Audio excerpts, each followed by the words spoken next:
loves! So today I'm going to discuss jewelry, and in particular what I like to call forever jewelry, meaning the pieces that will last you for a lifetime and hopefully will go on and live longer than that as well. So to give you a little background, I have been working with jewelry before, so I know which pieces to invest in, which materials to look out for, and how you can start that capsule classic, timeless jewelry wardrobe without breaking the bank. So without any further ado, here are my top tips for buying timeless and chic jewelry that will last you a lifetime.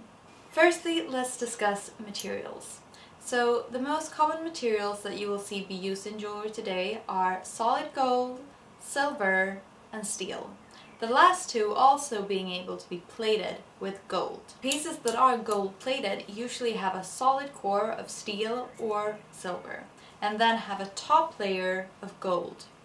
And this means that the gold will fade eventually. And that being said, there are plenty of different ways to do plating, and some are better than others, meaning that some plating will last you for many years, others only a couple of months. And also it depends on how you take care of your jewelry. However, they will fade eventually. Therefore, I'd say that if you're looking for a piece that you can wear every day in the shower, you can sleep with it, take baths in it, then you should opt for solid materials, meaning solid gold, solid silver, or solid steel. I would not go for plating. That way they won't lose their color, their luster, or their shine if you use them every day. So gold is a great investment. It's one of those materials that doesn't lose its value. So some people actually prefer to have their money locked in gold instead of actual money. However, this doesn't include gold-plated materials. Another thing to keep in mind is that gold is a very soft metal. So be careful with it and have that in mind when you're shopping for gold pieces. And also, the higher the carat value of the gold, the softer it is. So 24 karat gold is more soft than 9 karat, for example. When it comes to comparing steel and silver, I would say that it depends on which color you prefer. Steel has a much darker grey tone to it, while silver almost can be perceived as white in some cases. Personally, I like them both. However, keep in mind that silver will start to tarnish after a while, but this is easily something you can fix at home and your piece will look brand new. And when we're discussing materials, I also feel like we have to go into frosting, meaning the diamonds, the gemstones, whether they are artificial or natural, and pearls. So which ones do I prefer? Well, diamonds, they do last forever.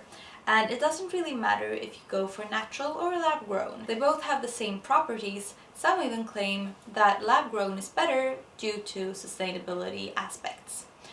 However, I would not go for those artificial gemstones like Swarovski crystals and cubic zirconia, which are supposed to imitate how a diamond looks. First of all, they won't keep their shine and luster as long as diamonds, because diamonds are very hard. They are also very durable.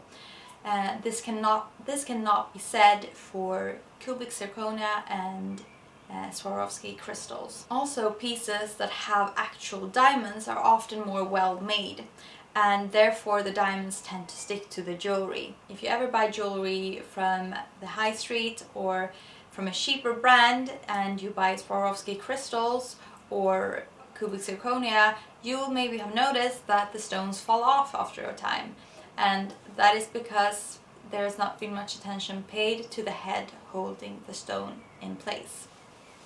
A slightly cheaper alternative that is also very timeless and classic are pearls. And so there are many types of pearls as well, freshwater being the cheapest natural option. And so I want to go into real and fake pearls, because fake pearls are not worth the money. The outer layer of the pearl will start to fade, just like gold plating, and therefore it's not worth your money in the long term. And so a way you can tell if the pearls are real or not, if you're maybe vintage shopping, is by taking the pearl bead and rubbing it against your teeth. And if the surface feels rough, then that means that the pearl is real.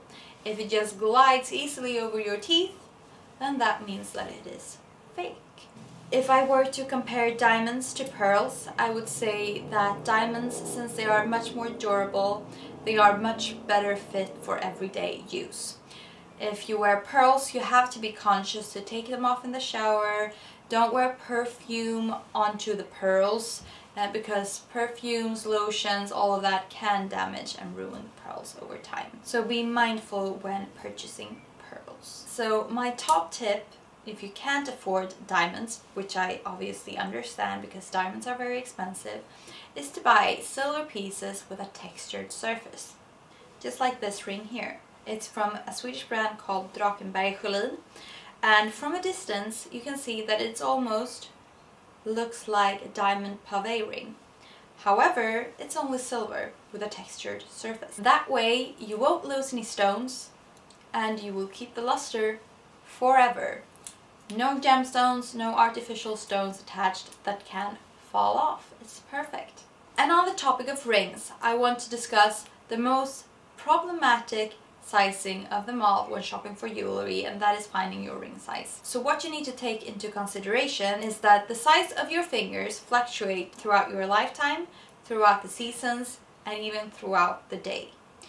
So whether it's cold or hot, the fingers will swell or shrink. And that is why when you're shopping for rings, I want you to be mindful of what temperature is it outside. Is it hot? Then your fingers probably are a bit more swollen than they usually are. However, my top tip here is to buy a ring that fits your middle finger. And the reason being, because the size of your middle finger is most often in between your index and your ring finger. This also means that if the temperature remains the same as it is when you are buying the ring, you can wear it on your middle finger. And if your fingers swell due to warmer weather, then you can wear it on your ring finger. And if the weather gets colder and your fingers shrink, you can wear it on your index finger. So always go for the middle finger if you are uncertain about your ring size. So those were my top tips for investing in pieces that will last you a lifetime. If you like this video, then please go ahead and subscribe and like and leave a comment if you feel like it. It would truly make my day. Until next time!